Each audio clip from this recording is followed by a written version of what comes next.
Love this podcast? Support this show through the Acast supporter feature. It's up to you how much you give, and there's no regular commitment. Just hit the link in the show description to support now.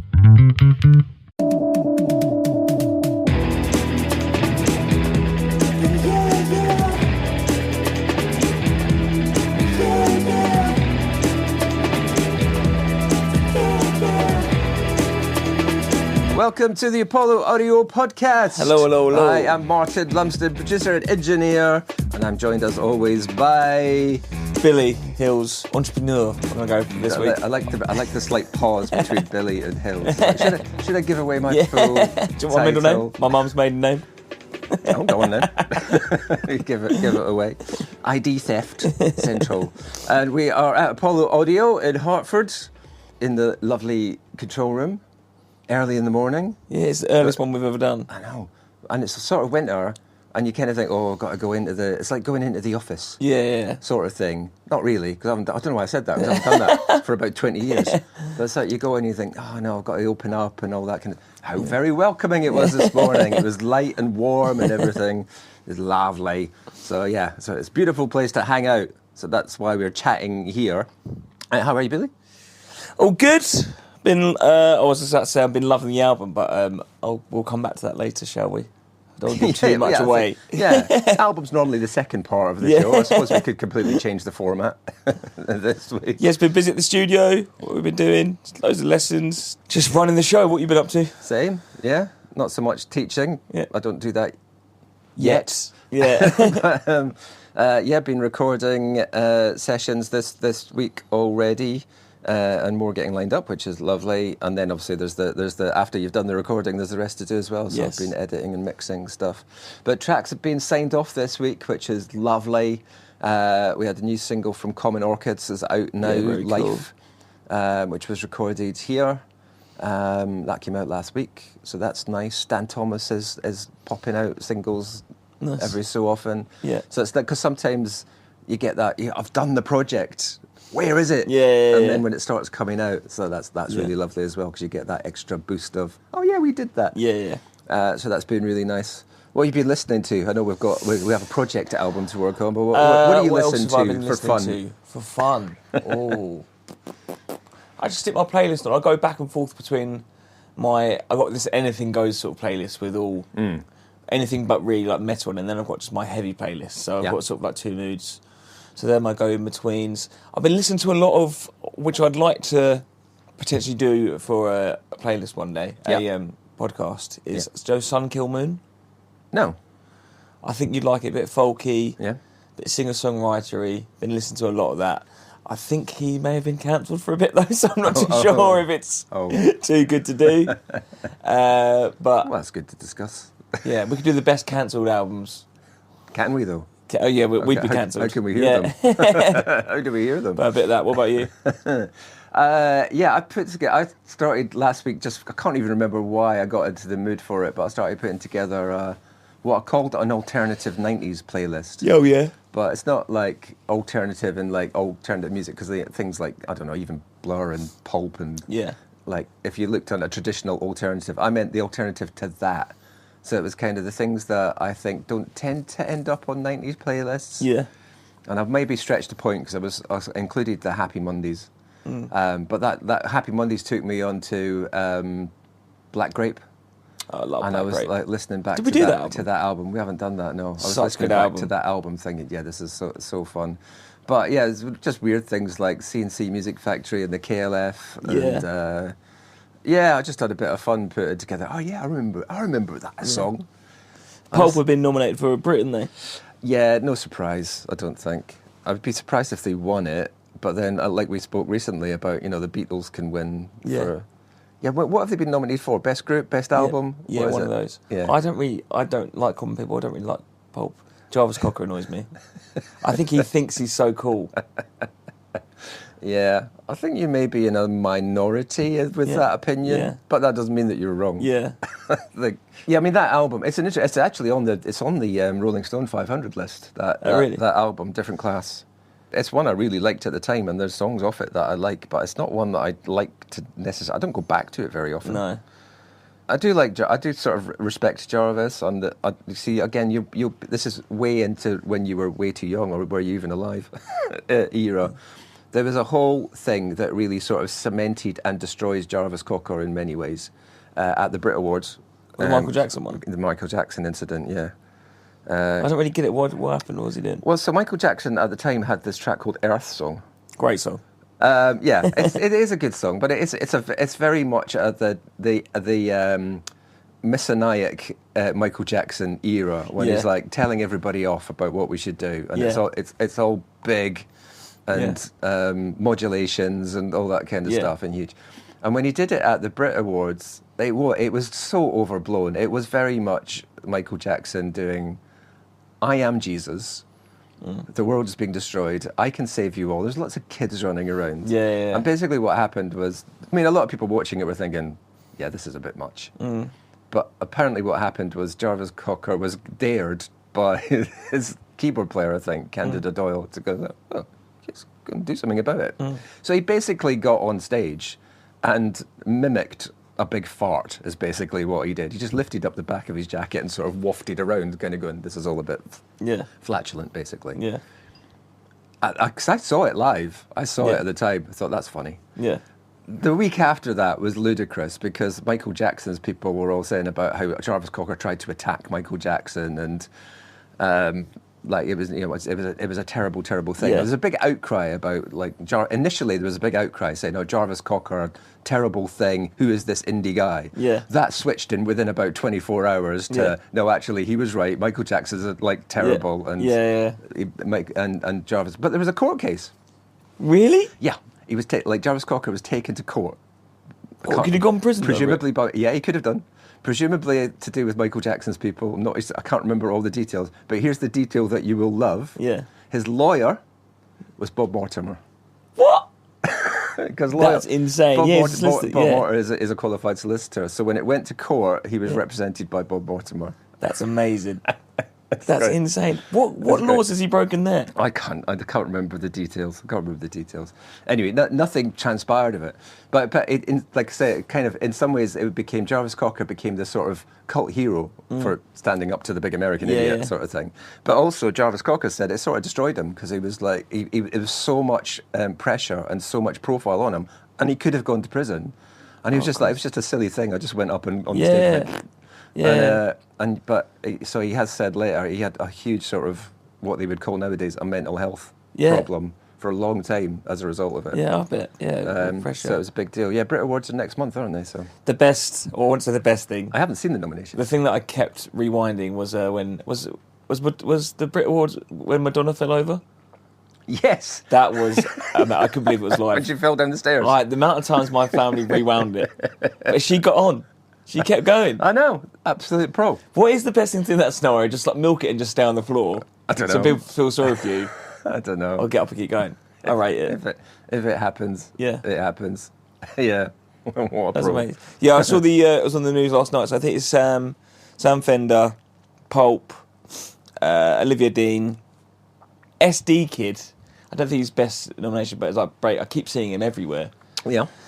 Scouse rapper, he's massive in America. It's got this whole thing where he looks like Timothée Chalamet, and they're thinking it could be Timothée Chalamet behind his. Like, yes, mask. I'd heard about that, and they had to sort of show up at the same place to prove that they weren't the same person. Yeah. Yeah. So it's mad that Scouse rap is like becoming the mainstream. You think like that sort of accent wouldn't really appeal to the Americans, and that you'd think an American actor was doing it. Yeah, that would be weird as well. Yeah. But yeah, he's getting a lot of press. Have we co-opted Timothée Chalamet? Do people think that he's British? He has a sort of British look around him, doesn't he? Yeah. Well, they've got a music video together as well. Have they? Yeah. So I can't remember the full nominations. Maybe I have to go through it next week. But I only briefly saw it. I just miss the aesthetics of the 90s where everyone was just getting pissed around the tables. The Brit Awards used to be, in my recollection, a lot more fun. To watch because it was a little bit out of control and you didn't quite know what was going to happen, and that was part of the deal. But these days you can't do that because nobody finds it funny And what I mean by that is it can be funny, but there's always someone who's going to be on social media going, oh no, that's wrong, that's terrible, you can't do that, no, you shouldn't have said that, you shouldn't have done that, how awful. Yeah. So there's too much risk attached to like being a bit outrageous. I just want something different. It doesn't have to be my genre of music, but just something different to go down. It's always the same sort of acts every single year. You get the same sort of things. I don't know if Idol's played before. That's different. Something like that. It doesn't have to be heavy. Yeah. But something a bit left field. I'd like to see that get a bit more mainstream. I kind of feel like I want to say it's better than it used to be, because especially in, I'm going to say, female-led categories used to be particularly bad. Just Adele. Well, no, before Adele even, but yeah, that's kind of the tag end of that, where it would just be Adele. But it used to be Annie Lennox was the sort of joke. Annie Lennox would always be nominated, always win. Didn't matter if she'd done anything. Yeah. But it was like it was almost like they were going, well, there isn't anyone else, is there? Yeah. You go, of course there is. Yeah. But it was like, no, Annie Lennox must be her. Yeah. That was kind of the joke. Or you'd have these best newcomer awards that would be like people like, and I'll say these things like Tasman Archer, for example, and you'll go, who? Yeah. Because it was almost like the kiss of death. Yeah. You'd win Best Newcomer, and that was it. No one would ever heard of you again. And I think it was Tasman Archer one year. There was a girl called Zoe one year, I think. And they had one big hit single. Yeah. Best Newcomer. Disappeared. Never heard of again. Not their fault. Yeah. Do you know who's... I've seen the whole the Beckham sort of thing. Yeah, now people are taking sides. They're trying to get... I haven't really been following that. They're trying to get Victoria her first... She's the only Spice Girl without a number one. So now there's this whole campaign. Oh, she was kept off by Sophie Ellis-Bextor. Oh, really? Fair enough. Yeah. There's this whole campaign to get her number one. Yeah. She's number 2 currently. Wow. Yeah, so that's insane. What with? I don't know. I didn't know she had any music out. So that's insane. That's mad how that's like... I know, and I know it's for a good cause, but that's the sausage roll, like Christmas number ones and whatever that was. Yeah. It's just mad how you can, if you just get, the whole Rage Against the Machine thing as well. You get sort of a crowd behind it. Although, even though I'm going to defend the Rage Against the Machine thing more in that that's pre-streaming age. Yeah. People were having to buy that in order to get I remember that I to bought number that. one. I had that twice. Yeah. People were having to buy that record or download it to get it to number one, because streaming wasn't even a thing, and even if it was, it definitely wasn't counted for chart position. No. Whereas now, obviously, so much of the streaming numbers count towards your chart position. So you but just does buying it count for more? It does. Yeah. It does. Yeah. But so much of it's going to be driven by, you just have to go and stream it over and over and over again, and you'll push it up. Not just one person. But obviously, if lots of people are doing that, it'll just push it and push it and push it. So you don't need to do any outlay. You just need to spend some time, put it on repeat, and it'll push it up the chart.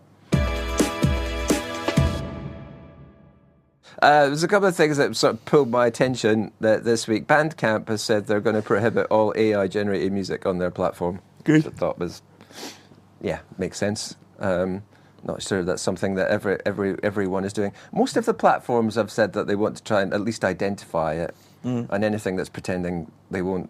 Again, I've got to say, and it feels like, just always kick them when they're down. They're not really down, though. Spotify seem to be the most sort of floppy about this kind of stuff. As kind of, whatever. Yeah. It seems to be their attitude to AI. I think there's a difference between pretending you're something or just owning it. Like, sort of, I think so. But I say, when I look at what people are saying about AI, like the distribution platforms, streaming platforms, music platforms, labels, all that kind of stuff, the ones that say, to me, do tend to stick out as a, whatever. It's Spotify. Yeah. Whereas everyone's like, we should do something about that. But Bandcamp very specifically have said no. If it seems to be AI or AI generated, we'll just remove it. How can they tell? Straight away. What did they say about it? Users who encounter music or audio that appears to be made entirely or with heavy reliance on generative AI are being asked to use reporting tools to flag the content for review. It reserves the right to remove any music on suspicion of it being AI generated. So again, and I sort of agree with this. They're not saying we're against the use of AI. It's where it's AI generated, wholly AI generated. So because the problem with that is the copyright issues. That what's it been trained on? That's the problem with these things. Is it's using your content, my content, Coldplay's content, Taylor Swift's content to make new music and say, hey, we're a new artist, but you haven't done anything. It's just been that it's all a computer. There's no person involved. So it's not like don't use AI. It's Don't use it to Do you avoid use AI? doing any work at all. When you're mixing the mastering? Well, I think the interesting thing as well is what gets described as AI. That is it AI in the way that we mean AI? I mean, I've used loads of tools that could be described as, and are marketed as, we use our AI modelling to blah, blah, blah. So there's lots of machine learning, I think is what they used to call it. So there's lots of, there's lots of EQ plugins, for example, that will say, press this button and we'll analyse your source material and we'll apply what we think is the optimum EQ graph to that sound. I don't know, that's not AI in the way that people describe AI, but it's being described as AI. We use our artificial intelligence, to analyse the audio and supply the right thing. So it's a tool. Yeah. It's a good starting point, but it's always been presets and stuff like that. And more of those things are occurring. And, I think for a lot of people, there's two things. I think it speeds things up. It means that you can avoid learning how to do stuff, which I'm always slightly, reluctant to recommend that. I can let everything else do it. So I don't actually know how a compressor works or how EQ works because I've just let the computer do it. Not necessarily a bad thing, but it does prevent you from coming up with your own way of doing things and applying things that haven't happened before. So going, well, that's interesting. Yeah. You go back any time in past history. So how did you come up with that sound? Either it was kind of we just made a mistake, or we pressed that button and we thought, well, what happens if you turn it up to 15? Oh no, it only goes up to 10. What happens if you turn it up to 15? Yeah. I think there's a Beatles story about that. John Lennon or something said they had these tools in the studio or something or other. And the dial went, it was like that kind of dial was fixed at 8 and it went up to 15 or something. And he said, what happens if you push it up? And he went, oh no, we're not allowed to do that. He said, but what if we do? Let's make it work. And that's how they would get their sound, is because people would go, oh, that's cool. You're not supposed to do that. Yeah, but it's cool. So, did you learn on analog gear when you was first doing it? No, I'm not that old. Yeah. Because that must have been such a weird transition. No, I did and I didn't. I learned how to. Yeah, some of it was. I was using sort of knobs and faders and stuff like that was what I was using. But I started being a producer on computer. I wasn't using tape. Yeah. I did do recording to tape when I was in a band, so I am that old. Yeah. The other thing I wanted to follow up on was we were talking about that court case with Sting. Last week. And I can't remember why I thought I wanted to look at something else. I think I heard someone else talking about it. So is this about Every Breath You Take as the core of this particular court case? It must be applied to other songs, but that seems to be the one that's the focus. And this is the shocking statistic. Do you know how many streams that gets every day? 50,000. Try again. Have I gone too high? Go much higher. What? 100,000. Much higher. 250,000. Much higher. Million. Still go. What? A day? A day, every day. Between 3.2 and 3.5 million That's streams insane. every day that song gets. And it's not even the most streamed song every day. It's in the top 10. Really? But it's not the most streamed. There are songs that are getting streamed upwards towards sort of 5 million every day. Jesus Christ. That's on Spotify only, by the way. That's not even across every other platform. That's just on Spotify. But that, it reached a daily peak. In early January 2026, Every Breath You Take reached a daily peak of over 3.76 million streams. That's insane. Every day. It's surpassed 3 billion streams in total. But the reason I'm sort of saying that is you think, okay, the amount that you get per stream, I think we all know it's ludicrous. It's like 0.003, 0.004 cents, actually, and it's not even dollars, so it's less than that if you translated it to sterling. Yeah. That means that they're making from that nearly $13,000 a day from that track, which means in the course of a year they make about just under $5 million from that one song.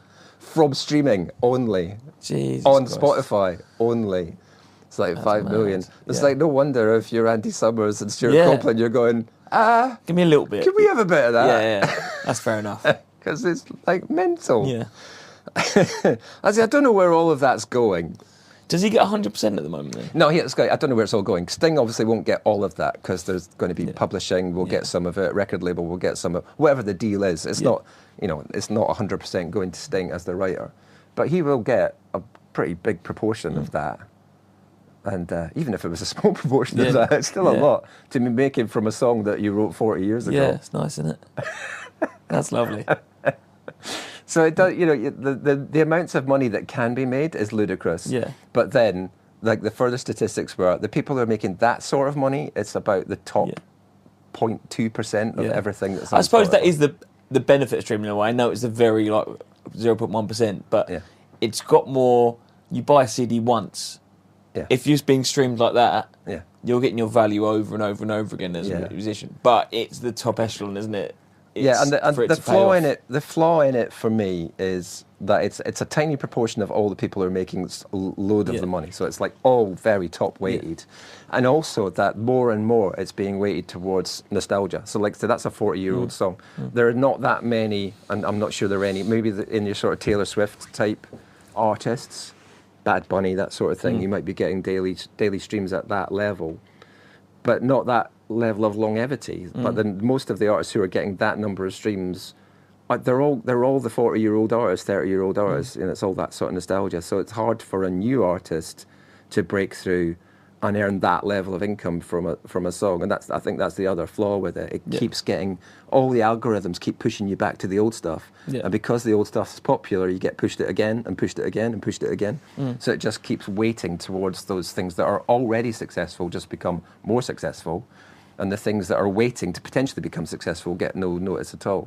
And again, I think it's just another flaw with the whole streaming thing. But just because we were talking about it last week, I thought, what are the actual income figures from that? I thought, it is insane. Stop being greedy now, Sting, come on. It's just insane.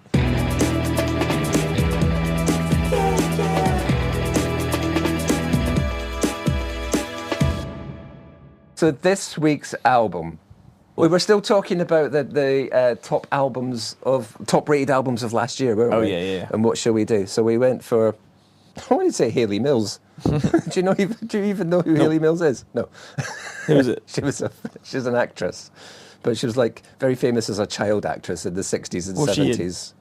That's a really good question as well. I don't even know. Let's do her album next week. No, she doesn't have an album. What is her name? It's not Hayley Mills. What's her name? Oh, Williams. Williams, thank you. Sorry. I was going to say, name went out, I just wanted to say Hayley Mills. Hayley Mills is on my mind for some reason. That's taking me back to childhood. Oh, pretty Hayley Mills. Anyway, get off that. Yeah. Hayley Williams' album was the one we decided to do, because it was, again, one of the sort of top 10, top 20 rated albums of last year. Yeah. I really like Paramore. I wouldn't say I'm a massive Paramore You saw them, didn't fan. you? Went to see them. Because that last album that they had out, This Is Why, I loved that. I'd always liked Paramore a bit, but it was, individual songs, and I might have listened to a couple of albums, once or twice and gone, yeah, that's all right. Yeah. But I've never owned anything by them. Yeah. But when This Is Why came out in 22, 23, maybe, instantly thought, this is great. Yeah. I love it. And it is still one of my favourite albums. Is that one that is that the first one you listened to the whole way through, or did you try other? I think pretty much, yeah. And it was definitely the first one in terms of wanting to listen to it all the way through I feel that's going to... I was really looking forward to it coming out. Yeah. Because I'd heard a couple of singles off it that had been released beforehand. Thought, I think this album's going to be really good. Heard the album, thought, I love it. And Hayley Williams she keeps popping up on various things over the years in solo work. And in collaboration, featured artist on people, so I know her stuff. Yeah. But just sort of intrigued to listen to this album. Can't remember her name. Also can't remember the name of the album. Ego Death at a Bachelorette Party. That's it. Yeah. Sorry, I talked over you. You say that again. Ego Death at a Bachelorette Party. Yeah. Which is an interesting title. Yeah. It's a song name, isn't it, on one of the... Yeah, it's about halfway through, I think. Yeah. I don't think it's a single, though, is it? Well, I discovered this afterwards as well. That album was not released as an album until late in the year, but she did 16 individual track releases from it, whether you call them singles or whatever. They were all basically released as individual tracks throughout the year, and I think they were released, and I'm not sure how she did this, but they were released in such a way, well, probably just on streaming platforms, but what her fan base was doing was creating their own album version, because they had all 16 tracks, but they were all individual. So they would sequence their own version of it, put all the songs together and however they wanted to play them. So as a playlist, but creating their own Hayley Williams album out of the songs that had been released. And then later on in the year, she actually collected it as a here's my collection. Yeah, because it is a long sequence. album, isn't it? Is it 20 songs? 19, yeah, we could probably come back to that. Yeah, it's 20 songs. Yeah, so she'd released these 16 tracks individually. So whether you call that, were there any singles or not, I don't know. 16 singles. Yeah, is that singles or is it just, I just released 16 tracks individually? 2025, isn't it? It's just the way to do it now, I suppose. I suppose, but it felt a bit different from how other people talk about that sort of track release. She obviously had all these songs ready to go, and then I don't know whether they were dumped all at once or whether they were like a month. I don't know how they came out. Whether it was 16 individual tracks that all came out together, but not as an album. Yeah. Or whether that was this one came out. I didn't look into all of that, but I thought it was fascinating. But you'd have to assume intended eventually that it was going to come out as an album, but she just didn't do that to begin with. We were talking about Lily Allen last week and whether she'd released any singles. Yeah. And there are this sort of, again, it's sort of that promo thing. Yeah. Because we were talking about videos as well. So I was looking, I thought, Lily Allen, she was always like a good one for videos. Yeah. No videos for any of the tracks of that. They've got visualizers. Yes. So they've obviously filmed like 30-second type segments, which just loop. Yeah, yeah. And she's in them. Yeah.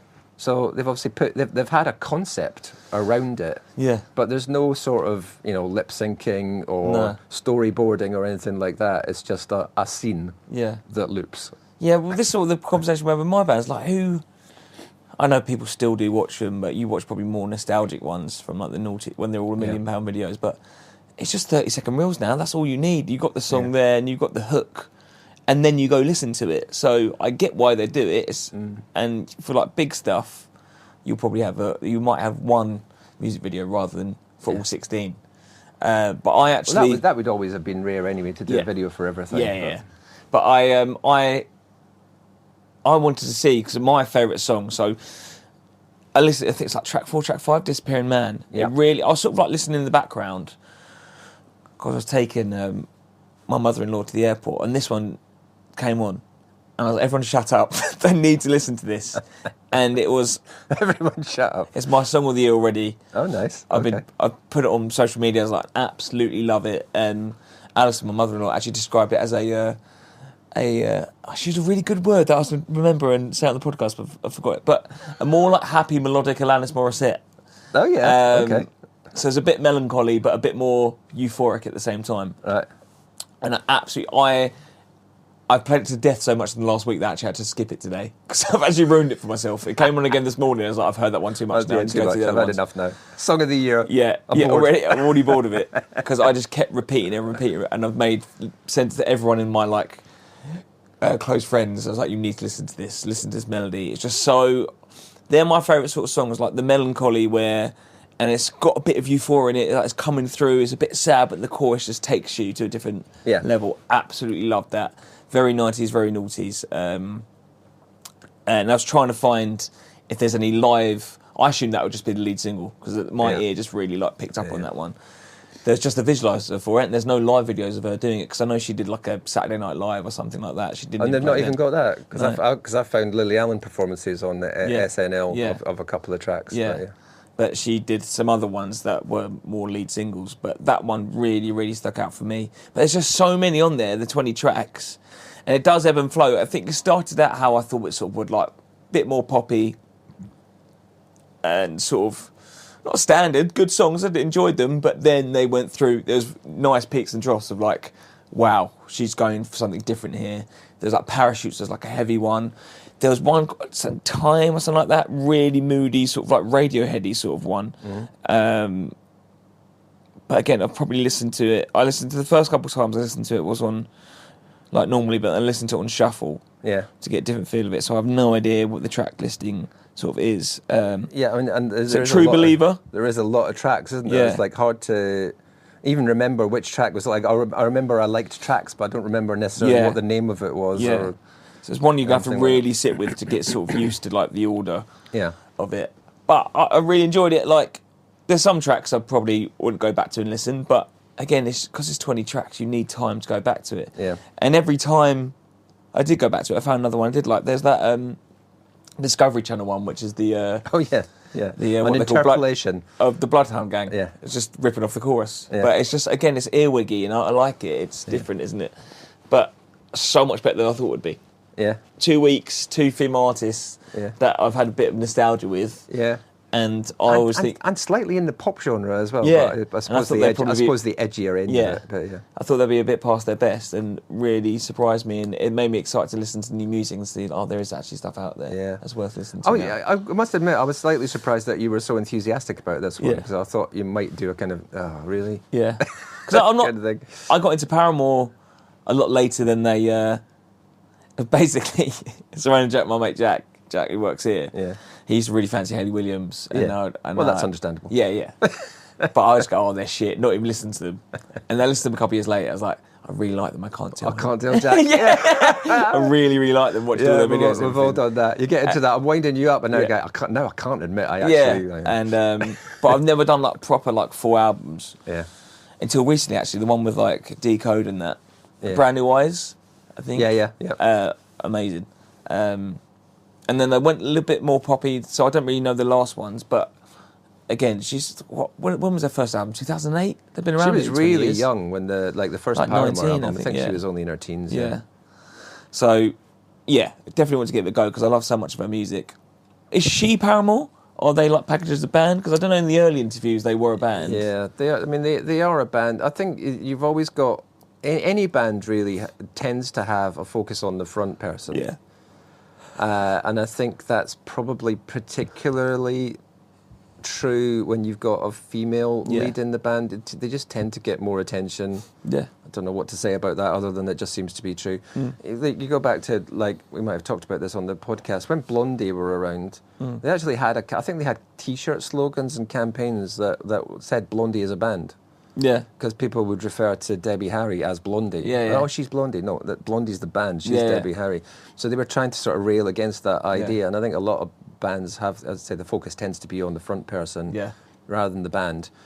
I think it's always been a very collaborative project, but it's changed. There was 5 of them originally, and now there's only 3, I think. Or was it 4 and then 3? Well, I think they get a session drummer. And it was 2 brothers that were in the band that left.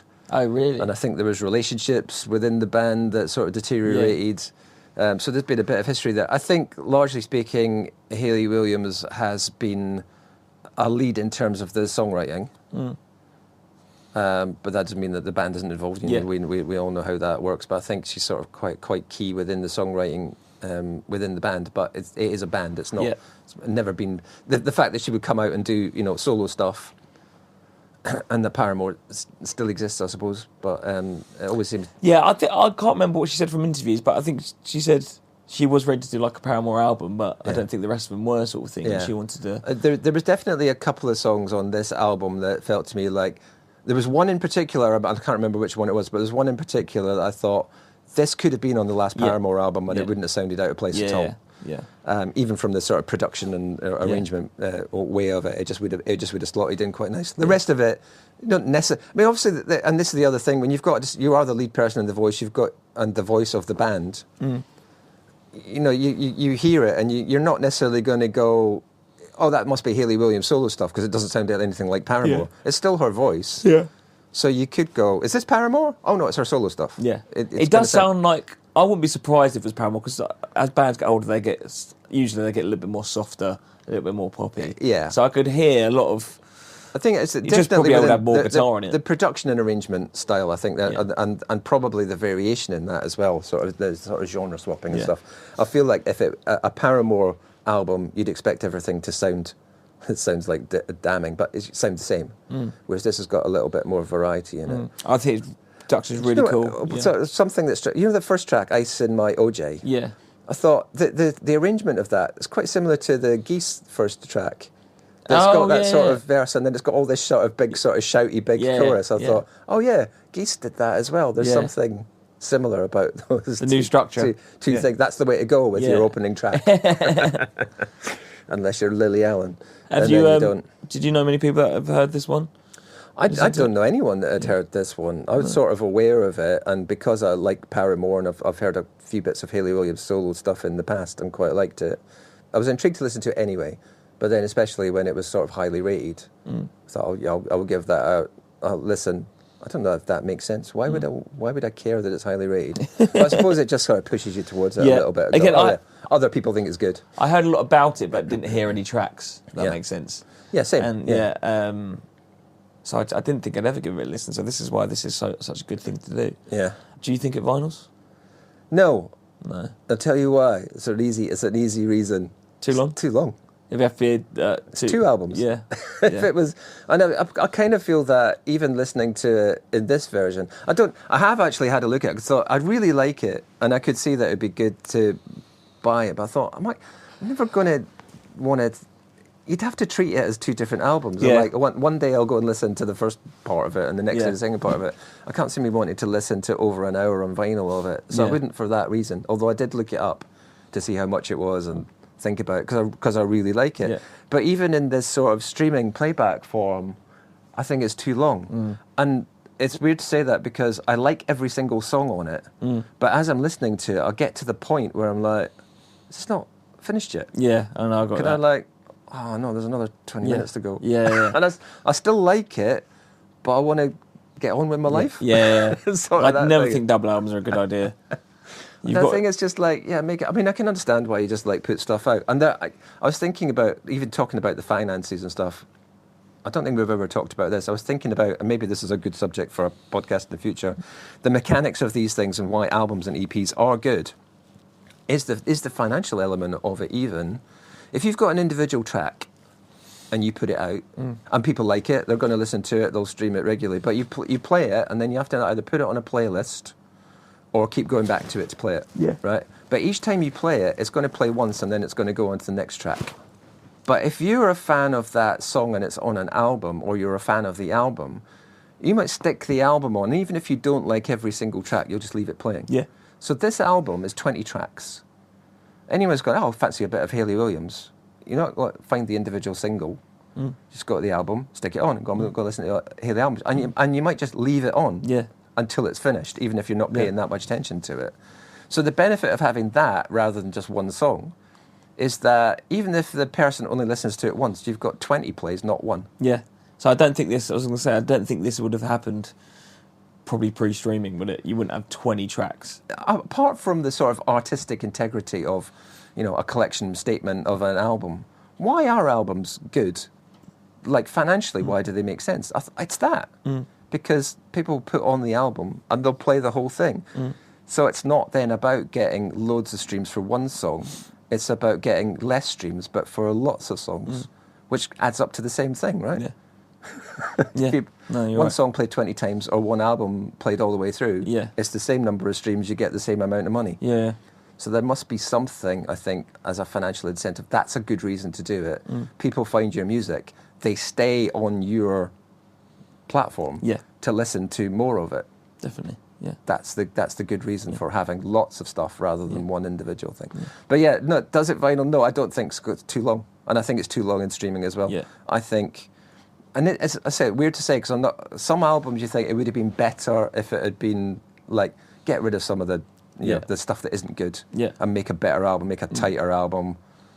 This, I don't even feel that way. I think all the songs are good. I just think they shouldn't all be in one place. No, just save it for album 2. Kind of. Yeah, there was no tracks like, oh Christ, come on now. But it was just a bit like, overall, it was just a bit long. Yeah. There were some ones that really stuck out for me that I would definitely listen again.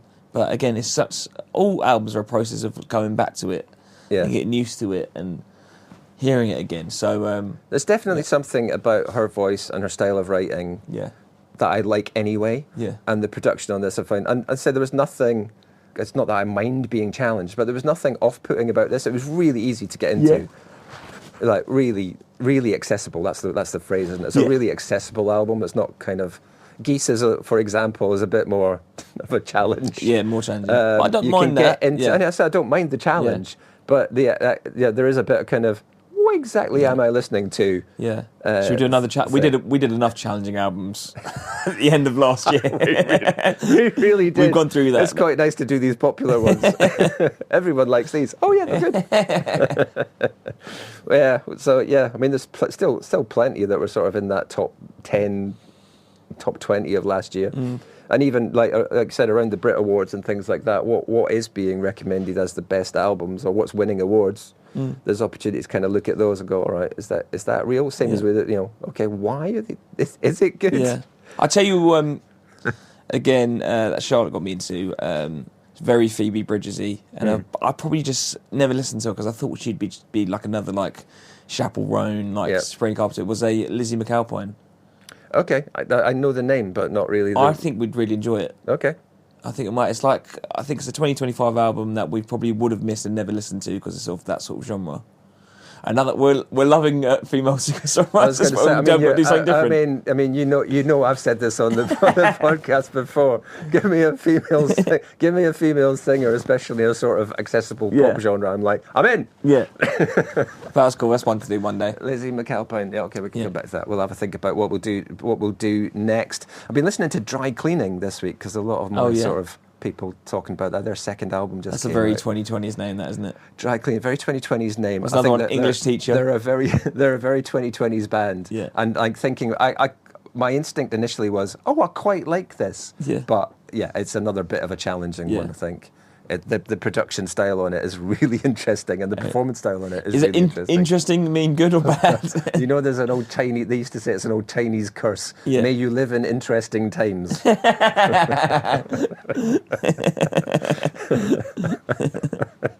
good. I heard Richard Osman was talking about that on a podcast. He was saying there's those sort of things that sound nice and then make you double take. Yeah. It's like things that you say like, I hope you get everything you deserve.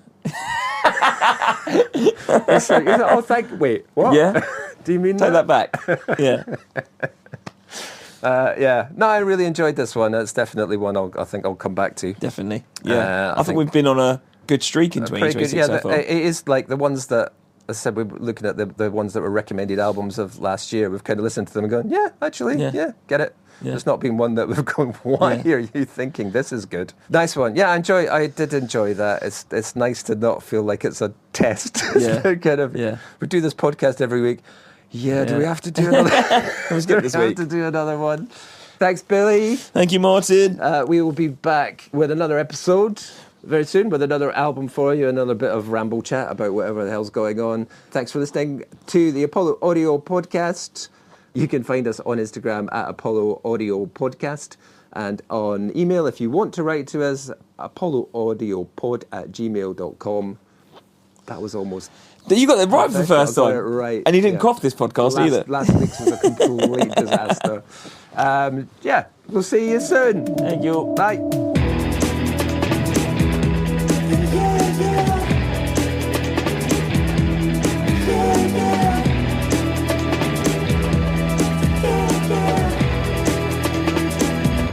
You sure you forgive me?